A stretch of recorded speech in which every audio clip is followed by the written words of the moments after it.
Welcome to Leadership Development News, Profiles and Practice of Top Performers. I'm Dr. Roy Nadler, Dr. Kathy Greenberg, my esteemed host since 2008. We've been doing these, and we are going to talk today with Bob Rosen.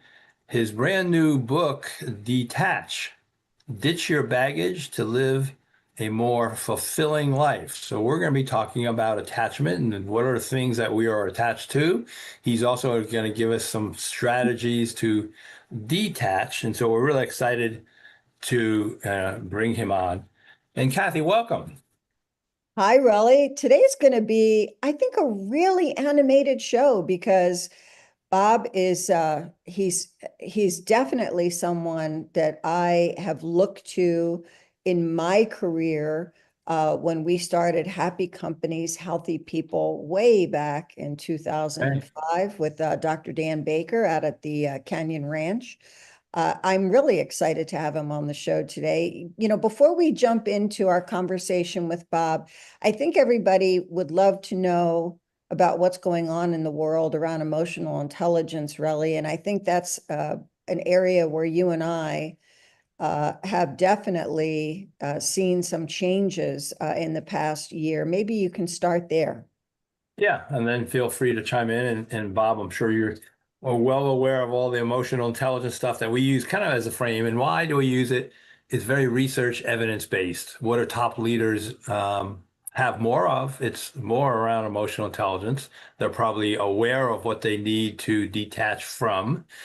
And this idea of managing themselves, being aware of themselves, but then also in the world of managing others and influencing others. And so why this is so important, we know anxiety is at a high now, loneliness, pain, all the emotions are heightened right now. And a lot of people in organizations are looking to their boss. Well, we got professional coaches and psychologists here, on our show, but the boss is not a psychologist. They're not a counselor. And people are looking to them to somehow get support. Maybe this is you as a parent and how do you best get support? And you really need to know with the chaos, how do you manage yourself? And then also, how do you manage others? And some of the key things that we like is being able to give good feedback, being able to praise and acknowledge people. And when we talk to leaders, they say, oh, yeah, I give good feedback, and some of the research is saying managers say, about 50% of managers say, oh, yeah, I do that regularly. And you go to their team, their direct reports, it's only about 20%. And when we're talking about feedback, it's not only negative feedback, but probably even more so is the constructive feedback. And so that's why this idea of, managing yourself, managing others is just so important. And on our show, we love giving some tips and tools that can help you do things a little more. Kathy and I like to say, what are you going to dial up a little bit? Maybe you're already doing it. You should do it more. What are you going to dial down a little bit? And I think Bob Rosen is going to talk about some of these things maybe we need to detach or dial down a bit. Really, as you're speaking, I'm looking at a copy of a new magazine by Popular Mechanics. Now, who would have thought that Popular Mechanics would have a whole feature on the inner workings of your mind? And it features 40 plus ways technology is changing the way we think. And many of us understand that the science behind our brain, our thoughts, are really front and center these days, especially given what's going on in the world. And one of the things that I love about working with you is the concepts that we have evolved over the years. For example, taking emotional intelligence to an evolved level of emotional brilliance, right? Picking your perfect response to any situation, bringing in your key strengths and capabilities to master it. So today we're very fortunate to have with us Dr. Bob Rosen. He is a psychologist, a New York Times bestselling author, a researcher, and a preeminent business advisor. He's the founder and CEO of Healthy Companies, advising over 500 CEOs in 60 countries. His books include Detach, We're going to talk about that. It's the New York Times and the New York Times bestseller Grounded and the Washington Post bestseller Conscious, among others. He's earned a PhD in clinical psychology at the University of Pittsburgh and has been a longtime faculty member in the Department of Psychiatry and my favorite, behavioral sciences, at George Washington University School of Medicine. You can reach Bob at info colon, or excuse me, you can reach Bob at bobrosen.com. And we'll talk a little bit more about where to find him, what he's working on. And with that said, we're going to jump right in here to Detach, Ditch Your Baggage to Live a More Fulfilling Life. Welcome to the show, Bob Rosen. Good to have you. Great to see you both again. Yay. Well, thank you, Bob. Well, given your long career, sometimes this is an interesting question we like to start off with. But who have been some of the major influences? When we look at Bob Rosen, what are some of the shoulders that you've stood on? Wow. Well, actually, Warren Bennis was one of my earliest mentors, and he wrote a leadership book that was very popular in the 80s. And he really guided me into the whole area of the psychological and emotional side of leaders. Then my career went in a very interesting direction. I got a call from the MacArthur Foundation, who had heard of some of the work I was doing on healthy workplaces, and they wrote a check for several $1 million, $5 million actually, to study leadership and healthy companies. And I went out and I started interviewing CEOs face to face, and I ended up doing over 500 CEO interviews in about 65 countries. You know, the heads of Toyota and Canon and Singapore Airlines in Asia and Boeing and Coca-Cola and Ericsson in Europe. And it just became clear that the really healthy leaders were very different. And as a result, they were building great teams and much healthier and competitive organizations. So a lot of the CEOs were my great teachers. You know, Bob, as you're talking, you bring back so many good memories of conversations that we had, both of us being very influenced by Warren, who I miss very, very much. And you introduced me to a number of philosophies around the measurement of the science of happiness and corporate improvement. And you were featured in our book, What Happy Companies Know, with Dr. Dan Baker. And so whenever I think of all of these individuals that you interviewed, the two that come to mind, and I'm sure we'll get more into a conversation about the questions you asked, were people at the time like Howard Schultz, who had started Starbucks, and of course John Brown, Sir John Brown. And when we think of the leaders that we have both had the honor of knowing and speaking to, we noticed that their companies were happy and were good and healthy because there were behaviors that they used that made them particularly, I just want to say, good at leading others. And they all overlap with emotional intelligence. Tell us a little bit about what got you into this idea of looking at healthy companies? Well, two short stories. One, I was in a Midwest company scheduled to do an interview with one of my first CEOs. And this woman was in a cafeteria and she was very carefully putting chairs in a row. And I asked her, I said, "You seem so committed to your job." And she said to me, "Well, the CEO is really committed to me." And the CEO was Max Dupree from Herman Miller. About 2 weeks later, I was speaking at a conference at one of the large insurance companies, and the CEO was there. And I walked up to him on the coffee table to introduce myself, and he completely ignored me. I felt like a fork on the table. And these were two images of two people, one who, was authentic and kind and understood the importance of human relationships, and the other was so wrapped up in his own mishigas, and his own crap, that he didn't have the time to say hello.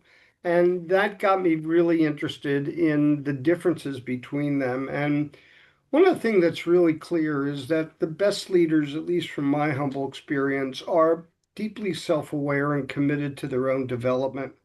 And that gives them a very enlightened and progressive understanding of the human strategy of the organization. Companies have operation strategies, marketplace strategies, finance strategies, and the human strategy is all about leadership and culture and the values and higher purpose of the institution. And these people really got that. And I also found that the mediocre or not so good leaders were really wrapped up in a bunch of attachments that they held on to, narratives, stories about what great leadership was and how to create results. And they were wrong because they never put the human strategy first in their organization. And now research from all over, from I4CP and others, basically says that leaders who prioritize organizational health and healthy culture outcompete their peers. So, despite the fact that there's some movement backwards, I find right now in workplaces, and some of it comes from political leadership. And some of it comes from an obsession with short-term results. Yeah. And we ignore the human stakeholder at the expense of the financial performance in the short run. And I worry about that. And I think we all worry about that, especially, our listeners too. So Bob, before we started, you talked about, because we're going to get into your book now, that this is your favorite book, and you're going to talk about 10 attachments, which I agree, kind of what's going on in our culture and some of the chaos, we're grabbing on even harder, control and stability. And so we're, and you can see my fist, we're grabbing on and we don't want to let go. And so your message that you're going to share with us about letting go and detaching and maybe some other aspects. So why this book is so important for you, and of the all that you've written, you say this is your favorite. Well, I wanted to write a book for the masses. I wanted to write a book that really helped people improve their lives, to be happier and more fulfilled. And maybe it's just where I am in my career. I'm at the back end of my career. I turned 70 in a couple months, and I was really feeling the desire. And I also wanted to write about myself. And I did a series of interviews, but I also talked about myself in the book and my own life. And, everybody knows our professional lives, but rarely do they know our personal and private lives. And so I wanted to write a book like that. And then I looked out at the world these days, and there's this sort of systemic anxiety that is hovering over the world. There's more polarization, more mistrust and cynicism. The levels of happiness have consistently gone down over the last 12 years. And so something isn't working. And I wanted to write about what was getting in the way. And we're all familiar with the Serenity Prayer that Right. says, that you accept the things you can't control and control the things you can and know the wisdom and the difference between the two.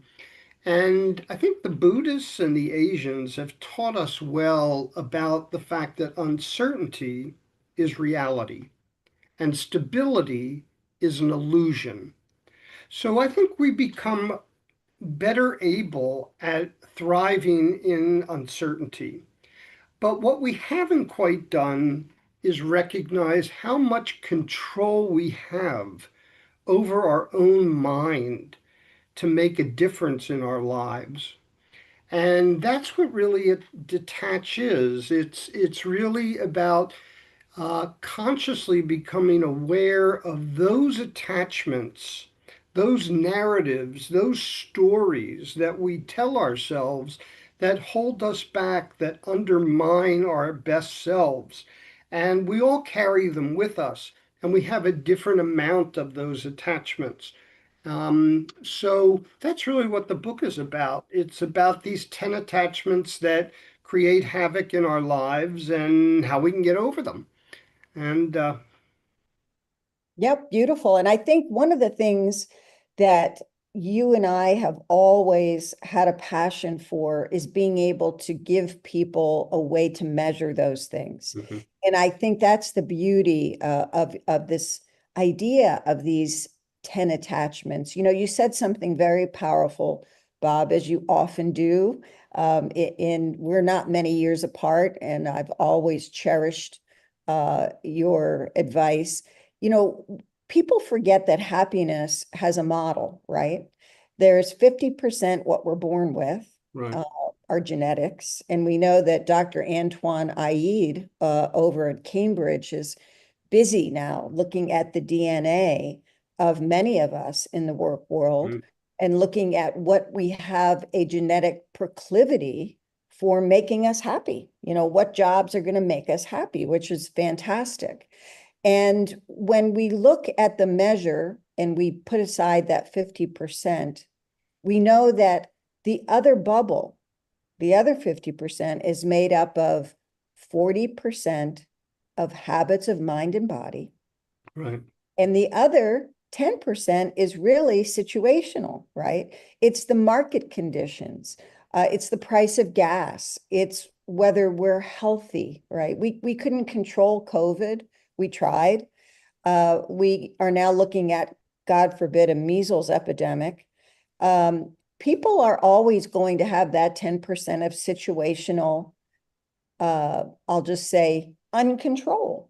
And I loved what you said about habits of mind and body. So when we come back, we're going to take a quick break. So don't detach for long, because we're going to come back and talk about these 10 attachments and maybe ditching some of this baggage so we can focus on that 40% of mind and body. Don't go away. You're listening to Leadership Development News.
Welcome back to Leadership Development News. We're talking with Dr. Bob Rosen, his new book, Detach, Ditch Your Baggage to Live a More Fulfilling Life. And we're going to get into what is in the bag. What are we putting in there? And, one of the things, Bob, this word detachment, I think is interesting, and attachment. So how does detachment differ from disengagement or apathy? And then we'll ask you to highlight some of the 10 attachments. Well, that is a very, very important question. Detached does not mean being uninvolved or disconnected, quite the opposite. Because when we rid ourselves of attachments, we free ourselves to pursue our dreams, to embrace life fully, and to stay engaged in what really matters, which is our health and well-being, our families and community, and democracy and the environment. And so it actually will free people up as they get rid of their unhealthy attachments to have more energy to live a fuller life and a better life. In the book, I identified 10 attachments. The attachment to stability, to the past, to the future, the attachment to control, to perfection, the attachment to success, to pleasure, to youth, the attachment to yourself, and to life. And so each of those is a series of baggage that we carry around with us. And certain ones are more relevant to leaders than others. I mean, we talked about one already, which is the attachment to stability. I mean, there's no such thing. Uncertainty is reality and stability is an illusion. So people have to ask themselves, do you naturally shy away from change? Do you get anxious when the world is uncertain, or do you feel the need to live in a stable environment? And the secret is to learn to thrive in agility, because every time we breathe, the world changes and we breathe into vulnerability.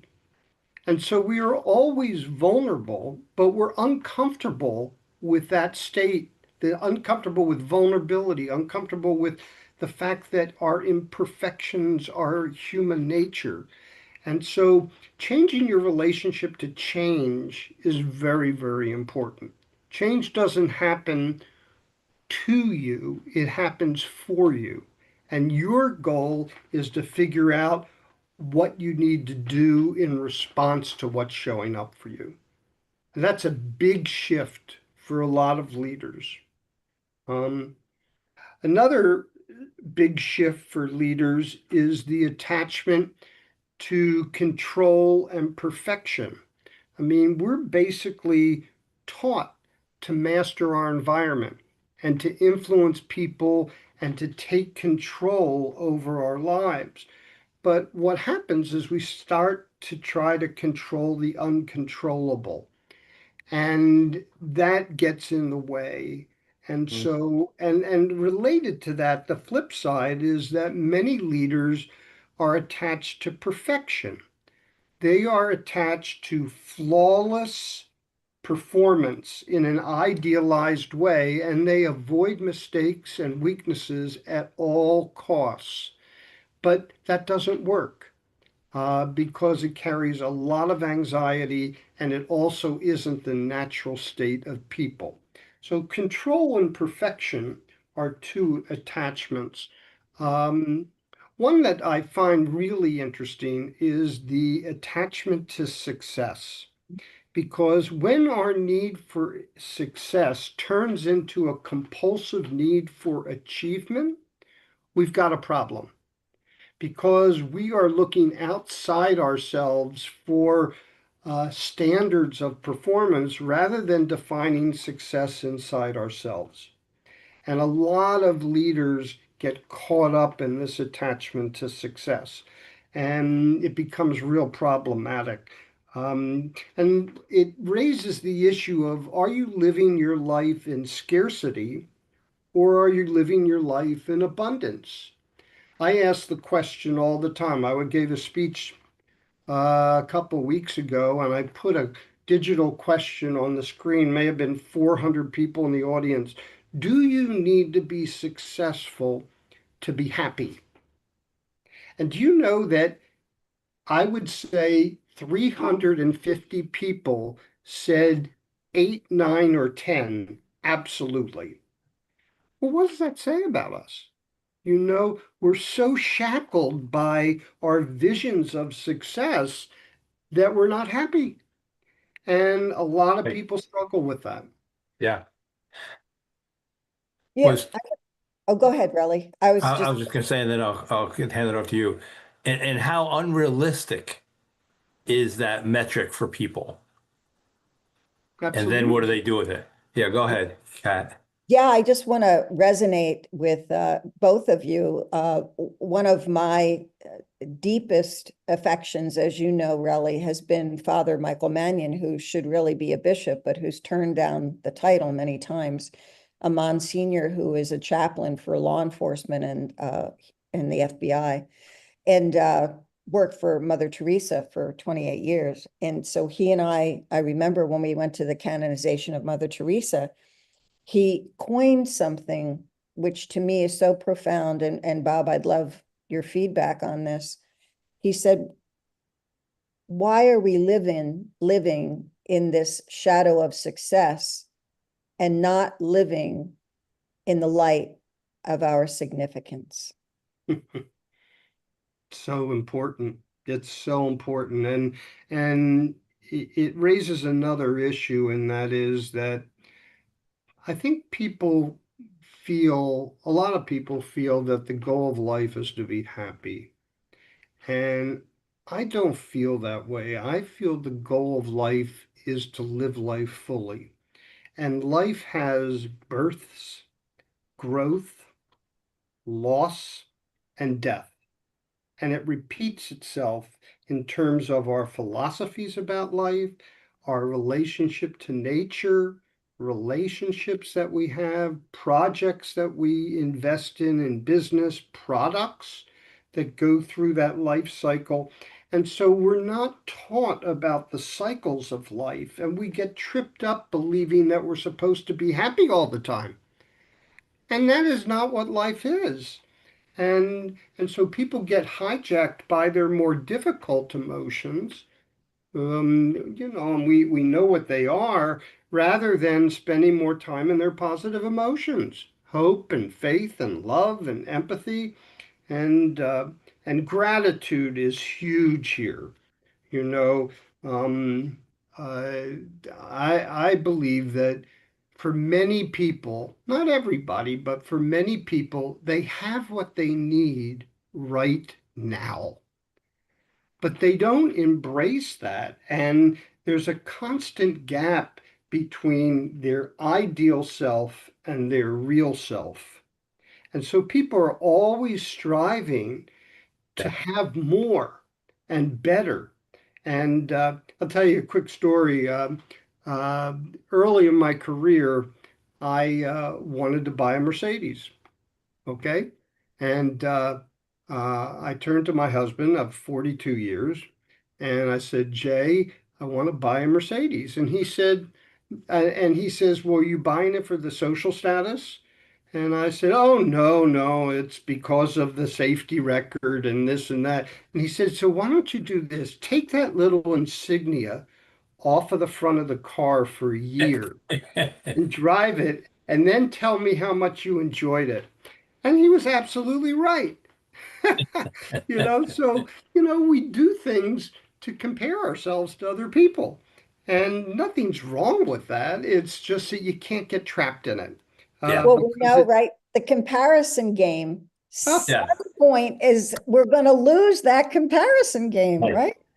this is I like to say that comparison is a poison, and we always pick the wrong person or wrong situation to compare to. And like you're saying, from gratitude or Mother Teresa, those are the ones that we should compare it to, but we don't do that. yeah, yeah, it's true. A couple others that are interesting. One is the attachment to the past. And we tend to demonize or idealize past memories. or relationships that didn't work, or business deals that went sour. And it doesn't allow us to live in the present moment and forgive. And forgiveness is a very, very powerful thing. The letting go of hurt and then forgiving yourself and another person so that you can move on. Because if you don't forgive, you're constantly living on their stage, not your stage. And it holds people back. Um, the flip side of that is living in the future, always worried about what's going to happen and planning ahead and never enjoying the present moment. Uh, we have a little ritual that we do at dinner parties. We ask people whether they're living in the past, the present, or the future. And the people who live in the past tend to be sadder and depressive. The people who live in the future tend to be more anxious. Yeah. But everybody wants to live in the present moment. Yeah, So it's yeah, not yeah. easy to do. It's not, Right. I'm gonna out myself here in front of the world. And Bob, you're gonna get a giggle out of this. So 7 years ago, when I was still dating, because now I'm married to the love of my life, Oh, great. I was dating and I was on eHarmony, and here was my question. You're gonna love this. I would say to these guys, when you think of your future, are you happiest now? And in the future, Hmm. do you see the possibility of being as happy as you are now or in the past? Hmm. And I dated a guy, and this was interesting. He was a model. He was a model for Calvin Klein. And he said to me one night at dinner, I think the best years of my life are behind me. And that was it. The date was over. I was, Yeah. Funny. give me the So, bill. right. Well, thanks for that, Kat. And one of the things from you probably have heard this, Bob, from Alcoholics Anonymous. If you got a foot in the past and you got a foot in the future, you're urinating on the here and now. Have you heard I that one love it. before? I love it. Well, it's so interesting because um, I mean, I have this belief, I mean, that sort of you got to know yourself to master life. It's just absolutely true. And it starts with being conscious, but then you have to get unstuck by these attachments because we Yeah. do carry them around. And ultimately, you have to become a grounded person. And when I wrote Grounded, Grounded was all about our physical, emotional, intellectual, social, and our spiritual health. And that's what we're all aspiring to. Uh, but without being conscious and aware, we never get there. And as you kicked off this whole session this morning today, if you're not doing that work, you're not a good leader, and you're not really as healthy a person as you could be, and it gets in the way of your happiness. So So. let's talk about some of the exercises that you have in this book. Uh, when you think of a person's journey, right? And obviously fear is a big underlying one of. Underlines all of them. So where do you begin?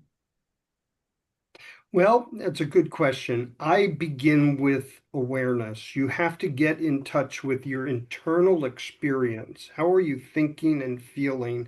And then the external environment that is showing up with you, and how do you get hijacked by that external environment? So I think, and you have to be able to accept the truth and get in touch with your attachments. Which one of these 10 are you feeling? And what's the fear underneath it, which takes you to the next level, which is the attachment itself? And so each one of these attachments has fear. Now, we know that when we run away from our fears, we get stuck. And that there's a whole formula that we know that you have to start with the psychological pain associated with the fear, which frees you up to then engage in behavior change. But people are afraid of discomfort. And so they run away from the anxiety and the fear and the discomfort of the pain of the attachment. And and that's one of the problems with the attachment to pleasure. You were talking about alcohol. I would talk about alcohol, drugs, social media, shopping, overeating. It's all dopamine malfunction inside our brain. And the attachment to pleasure, we get attached to these things because we can't experience discomfort. Well, we're going to have a little tiny bit of discomfort. We're going to take a quick break because I'm loving this conversation, so it hurts to pull away, but we'll be right back. Don't go away. You're listening to Leadership Development News.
Welcome back to Leadership Development News, Profiles and Practice of Top Performers. We're talking with Dr. Bob Rosen, who has worked with top performers and CEOs, and you heard some of the research that he's talked about. And I love when we get someone, we're all kind of the last quarter of our lives, and when you kind of have some work now that you're summarizing, in a sense, all that wisdom. And if you want to get into some of that wisdom that Bob has, his website is www.bob.rosen.com. He mentioned that there is an assessment on there. You may get interested in what are your attachments and assessment, but then also a guide with that. And then, Bob, you kind of left us with the pain, and we want to avoid the pain. And that's true. So, what do we do instead? Well, each one has an aspiration. So just to go through really quickly, for stability, you have to learn to be agile through uncertainty. The past is letting go and learning forgiveness. The future is learning to live in the present moment. The attachment to control is learning to embrace vulnerability. Um, Perfection is really about falling in love with your imperfections. Um, Success is about living in abundance.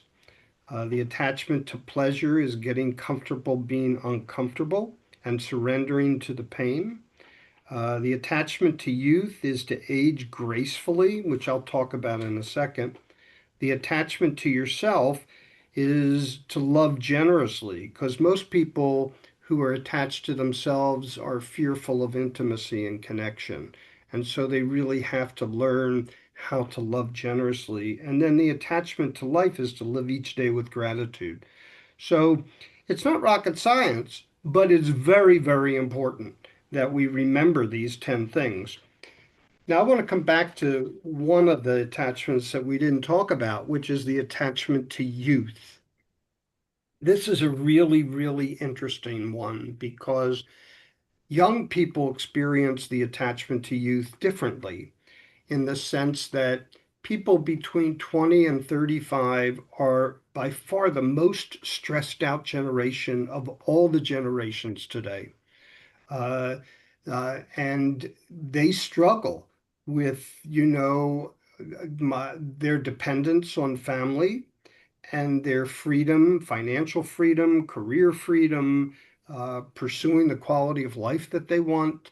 Many lessons that we can learn from the back end of our life of our young people who are appreciating the importance of quality of life earlier in their careers. The mid-career people, their intelligence changes. It moves from a kind of fluid, creative intelligence to one that Arthur Brooks says is crystallized intelligence, which is about legacy and learning and giving back. Um, and then the older people develop a new kind of intelligence. They see the world in gray, not black and white. They're able to hold paradox inside their own mind. They have the potential to experience gratitude and deeper connection in a rich way. But something happens in our older age in that we have a choice, and it gets right back to awareness. We have a choice to live that last trimester in deep awareness and reflection and recognizing the power of connection, living a healthy life, building a youthful personality, uh, developing strong relationships, having hobbies, and most importantly, getting rid of their internalized ageism. Because many of us older people carry with us incredible internalized ageism, discrimination, blemishes that we think inside ourselves about getting older. And research from Becca Levy tells us that people who have positive attitudes about aging live around 8 years longer. And she's been able to isolate that just on attitude about aging, controlling other variables. So this attachment to youth is a really big deal, and people experience it differently. Um, and I've just found that there's a group of retirees who are the happiest people in the world these days because they've done this work, this awareness work, um, in the third trimester of their life. Um, Go ahead, Kat, you got something? Well, I cannot agree more with everything that Bob is sharing. And when we look at the external environment, we see, and I've been talking about this for quite some time, that there are such gaps in the level of not only emotional intelligence, but optimism in the generations that are coming quickly behind us. And for some reason, the boomers have been able to retain their coping mechanisms, as have Generation X. But I think you've tapped into something here, Bob, in this discussion around this crystallizing. Can you talk a little bit more about this crystallizing? well, what happens is for many people in their mid-career is they get on a train and they chase rewards. They chase increasing status. They chase money. And Something happens around 50 where that chasing process doesn't work anymore for a lot of people. And they yearn for relationships. And they realize that they haven't built the kind of relationships with their families that they want or their kids. Men are lonelier than women because men have always had a hard time building intimate reciprocal relationships. It's more transactional. You go to the gym. I mean, I go to the gym 5 or 6 times a week, and we men huff and puff next to each other as we're doing our exercises. But women are more connectors, and so um, and now I just had uh, a lapse in my memory. So you No, see, I'm getting older. yeah, no, it's the crystallization. I think you've really tapped into that beauty Yeah. of being focused on relationships and connection, which Very is important. important for leaders. It's very important for teams. It's important for trust and loyalty. And so without these behaviors, uh, our ability to create community in corporate America or as entrepreneurs or as partners in a relationship or a parent with a child or a teacher with their students Right. is going to suffer horribly. Yeah, I think we're just at the beginning of a burgeoning new relationship between technology and people. Oh, And we definitely. don't even know what it is right now. Yeah. And the question is, how do we get our emotional needs met as we interact with technology? And, the technology says that it can simulate emotional connection. We'll see how well Yeah. that works. I worry about AI. I mean, AI is fantastic, but what happens to the world? The unintended consequence of Yeah. AI. Um, so I think that there's a lot going on. One thing I would say is that the importance of community. Uh, our organizations have become more porous, and so the glue that holds our organizations together is higher purpose, technology, and some kind of community. And that's a very different job of a leader, is to figure out how to tap into that glue and hold a team or an institution together. And so I think there's a lot of work that has to go on. And I'm biased. I'm a psychologist. I think everything starts with awareness. And And so one of the things that we pass on, I love as a psychologist, also goes back to at least I hear from Fritz Perls, whether he said this or not, but awareness equals responsibility, which means ability to respond. So kind of mm, love of the English language. If you're not aware, you have no ability to respond, and probably going back to some of your other books around consciousness and, well, how do we respond? First, I need to, I need to create a gap, and then I need to have some tools to do in the gap. And so one of the things that you talked about in detaching, is how do we still hold the drive and the aspiration? Because some of people can say, yeah, I want to do this, but here's how I'm measured, and here's how everybody in my situation in the company is demanding on me, and still I want to be able to hold on to, is it trapping me? And maybe that's the subtle differentiation. Am I trapped or am I aspiring? And that delicateness or the nuance. So how do you see that?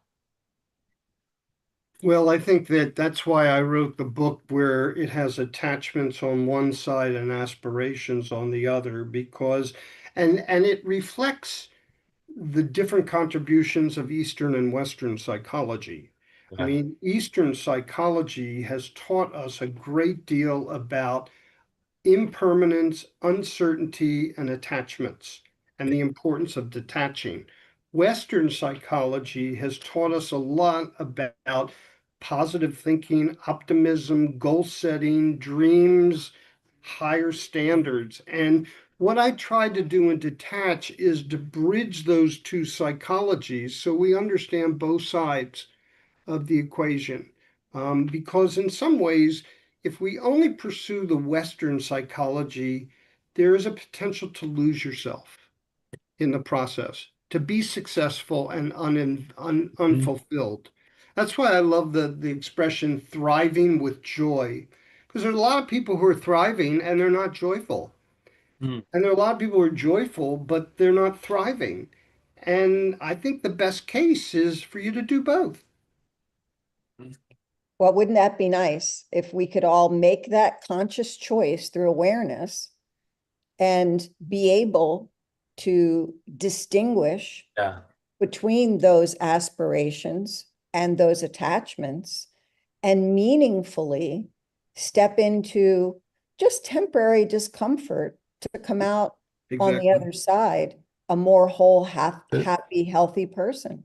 Yeah. I mean, I think the first job of anybody in a workplace is to take care of yourself. And if you don't Yes. take care of yourself, you're not showing up as a full asset to the business, and certainly not a happy person yourself. And um, but so my long-term goal is to really help a bunch of people have an aha experience Yeah. about how they're holding themselves back and getting in the way of their own success. And what I love about it, Bob, it's kind of putting a very clear and practical mirror in front of them. And we all know this as we're kind of we talk about in our process. You know, at your funeral, which resume do you want people to talk about? Is it the resume that you returned emails, within 4 hours and you were able to get every deliverable? I mean, no one talks about that at your funeral. And I think your book seems to kind of highlight and maybe where we can make a change, which resume are we working on and how do we let go of some of those detachments and move towards those aspirations? Around 50, I sort of rediscovered my higher purpose. And I don't do it every day, but my higher purpose is to leave people a little bigger, a little better than I found them. Yeah. And I think if we can live our lives like that, Yeah. we would be a lot happier and the world would be a lot healthier. Well, That's that beautiful. it is beautiful. And without making a joke of what you just said, I've always said I've left all my ex-husbands a lot better than I found them. So you can kind of let go and forgive easily because they're in a good place. I'm Good sad. for you. We get so heavy sometimes in these dialogues. Bob, I love you. I've loved you for years. It was such a nice time to spend just an hour with you today and share you with our audience who are going to absolutely be in love with you and your new book, Detach, Ditch Your Baggage to Live a More Fulfilling Life. Go to bobrosen.com, find that assessment, find your goodness, and get more of Bob. And we just loved having you today. Relly, it's always great to see you in the field of life, living Yes. both happily and fulfilled, thriving and joyful. Well, thank you, Kath. It's great always seeing you as we do this. And Bob, thank you so much. And hopefully people will go buy your book. I know I'm going to look at that. And what I love about what Kathy and I do, we are hear the message from you and we'll pass it on. And so we're kind of vehicles for people Thank being you. top of and the way to do it. I really appreciate that. And it's great seeing you again. Take Okay. care.